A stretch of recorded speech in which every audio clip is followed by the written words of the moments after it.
நீங்க சொல்றீங்க இல்லையா? சோ ஒரு 1000 ரூபாய்ன்றது பெரிய காசு இல்லைன்னு. உங்களை பொறுத்த வரைக்கும் பெரிய காசு இல்லாம இருக்கலாம். சோ நிறைய பேருக்கு அது மிகப்பெரிய ஒரு காசா இருக்கும்ல. அந்த 1000 ரூபாய் வச்சுட்டு தான் குடும்ப செலவே மொத்தமா பாத்துப்பாங்க. இன்னைக்கு பீச்சுக்கு வந்துட்டு போறதுக்குள்ள எனக்கு அதுக்குள்ள 1800 ரூபாய் செலவு வந்துருச்சு. அந்த 1000 ரூபாய் வச்சு நான் என்ன பண்றது? ஒரு பஸ்ல போனா அங்க 200 ரூபாய் 300 ரூபாய் செலவாயிடுது. அப்படி இருக்கும்போது நான் என்ன பண்றது? ஓகே, இப்ப நீங்க யோசிக்க, ஒரு ரைஸ் வாங்கினீங்கனால 110 ரூபாய் 120 ரூபாய் சொல்றானுங்க. அதே நீங்க கொஞ்சம் நல்ல அபிஷியலான ஹோட்டல்ல போய் சாப்பிடணும்னால அங்க 200 ரூபாய் 400 ரூபாய் போடுறானுங்க. இல்ல அப்படி இருக்கும்போது அவங்க கொடுக்குற 1000 ரூபாய் எங்க? ஒரு வேலைக்கு மட்டும் தான் சாப்பிட முடியுமா? 5000 ரூபாய் போட்டுறாங்க. எப்படி 5 மாசத்துக்கு சாரி 3 மாசத்துக்கு சேர்த்து 5000 ரூபாவா? ஆமா, அப்படிதான் போட்டுறாங்க. கோடைக்கால ப்ரோ அந்த 5000 ரூபாய் கொடுக்கறதுக்கு அங்கங்க ஒரு தெருக்கு ஒரு தண்ணி லாரி டேங்க் விட்டு தான் பொழிச்சிருக்கலாம் ப்ரோ. ஓகே ஜி, செமையா ஓட்டு வந்துருக்கு ப்ரோ எனக்கு தெரிஞ்ச வரைக்கும். ஜி நீங்க சொல்றீங்க இல்லையா? சோ ஒரு 1000 ரூபாய்ன்றது பெரிய காசு இல்லைன்னு. உங்களை பொறுத்த வரைக்கும் பெரிய காசு இல்லாம இருக்கலாம். சோ நிறைய பேருக்கு அது மிகப்பெரிய ஒரு காசா இருக்கும்ல. அந்த 1000 ரூபாய் வச்சுட்டு தான் குடும்ப செலவே மொத்தமா பாத்துப்பாங்க. இப்ப நீங்க 1000 ரூபாய் வேணான்றதுனால ரொம்ப தப்பா சொல்றீங்க. இது 1000 ரூபாய் வச்சு அவனுக்கு குடும்ப செலவை ஒருத்தன் கூட பார்க்க முடியாது.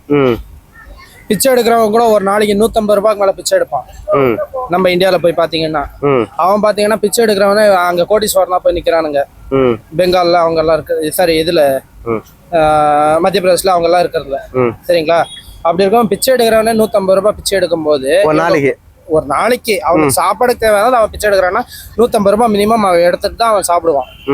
அப்படி இருக்கும்போது அந்த 1000 ரூபாய் வச்சு வெறும் 3 நாள் பிச்சை எடுக்காம கவர்மெண்ட் வாங்கலாம் 1000 ரூபாய் நான் கொடுக்குறேன். சரி ப்ரோ, நான் கவர்மெண்ட் நான் வாழ்றேன். இப்ப எனக்கு 1000 ரூபாய் வந்துச்சு. அந்த 1000 ரூபாய் வச்சு நான் என்ன பண்ணிட்டேன்? நீங்க பண்றது ஹோட்டல்ல போய் சாப்பிடுறீங்க. ஹோட்டல்ல போய் சாப்பிடுறது கூட வேணாம். இப்ப எனக்கு போட்டுக்கிறதுக்கு துணி இல்ல. இப்போ வெளிநாட்டுல இருந்து வர வேண்டிய துணி எல்லாம் நின்றுச்சு. இப்ப எனக்கு கேஸ் வேணும். கேஸ் விலை 1200 ரூபாய் பண்ணி வச்சு 1000 ரூபாய் 1200 ரூபாய் பண்ணிருக்காங்க. இப்ப எப்படி ஒரு கேஸ் வாங்க முடியும்? அந்த 1000 ரூபாய் வச்சு கேஸ் வாங்க முடியுமா? அதுலயே எக்ஸ்ட்ரா 200 ரூபாய் நம்ம தான் போடணும். அப்படி இருக்கும்போது அவங்க கொடுக்குற 1000 ரூபாய் பத்துமா? ஓகே, அப்ப அந்த கேஸ் பத்தி என்ன சொல்ல வருவீங்க தமிழ்நாட்டு கவர்மெண்ட் கிட்ட? கேஸை பத்தி என்ன சொல்றது? கேஸ் என்ன கொஞ்சம் கொண்டு வாங்கப்பா, இல்லைன்னா எல்லாமே என்ன கேஸ், பயோ கேஸ் அந்த மாதிரி ஏதாச்சும் உருவாக்கி விடுங்கன்னு தான் சொல்லுவேன். ஓகே, இது அதிகமா பாதிக்கப்படுறது யாரு? கேஸ் யூஸ் பண்றவங்க தான். ஹோட்டலுக்காரங்க, கேஸ் யூஸ் பண்றவங்க, பேக்கரி இந்த மாதிரியானது தான். நான் அப்படி கேட்க வரல. அதிகமா பாதிக்கப்படுறது ஸோ மிடில் கிளாஸா? ஸோ அப்படி கேட்குறேன். புரியல. மிடில் கிளாஸா இல்ல பணக்காரர்களா? எப்படி இல்ல பாதிக்கப்படுறது பணக்காரங்க பாதிக்கப்படுறாங்க. பாதிப்பெல்லாம் அவங்களுக்கு வரவே வராது எனக்கு தெரிஞ்ச வரைக்கும். பணக்காரங்களுக்கு பாதிப்பு வரலாம். பணக்காரங்க ஒரு பிசினஸ் பண்றாங்கன்னா அவங்களுக்கு அந்த பிசினஸ்ல வேணாதான் அவங்களுக்கு அடிப்படலாம். ஆனா மற்ற விஷயத்துல அவங்களுக்கு அடிப்படுறதுக்கான வாய்ப்பு கிடையாது. என்னவே இருந்தாலும் நம்ம மிடில் கிளாஸே இல்ல, லோவர் மிடில் கிளாஸே இல்ல ப்ரோ. நம்ம இந்தியாவில பாத்தீங்கன்னா மிடில் கிளாஸ்னா மினிமம் 10 லட்சத்துல இருந்து 20 லட்சத்துக்கு மேல அவனுக்கு சொத்து இருந்தா தான் அவன் மிடில் கிளாஸ்ன்னு சொல்றானுங்க. சாரி 50 லட்சத்துக்கு மேல சொத்து இருந்தா தான் அவன் மிடில் கிளாஸ்ன்னு சொல்றானுங்க. அப்படி இருக்கும்போது நாங்கெல்லாம் லோவர் மிடில் கிளாஸ் கூட கிடையாது ப்ரோ. நாங்கெல்லாம் கூடு தான் ப்ரோ. சொல்ல போனா எனக்கு எல்லாம் இப்ப கூட நின்னீங்கன்னா நான் நிக்கிற அளவு கூட எனக்கு சொந்தமா இடம் கிடையாது.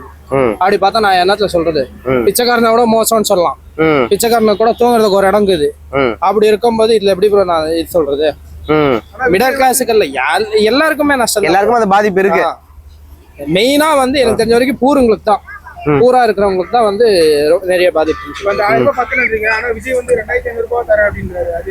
அந்த மனுஷன் சொல்றது தான் சொன்னாரு. அவர் இன்னொரு 2000 ரூபாய் சேர்த்து 5000 ரூபாய் தரேன், எதாச்சும் பண்ணிக்கோங்க, உங்க வீட்டுக்கு கேஸ் செலவெல்லாம் நான் கொஞ்சம் கம்மி பண்றேன், எதாச்சும் தெளிவா சொன்னாரா?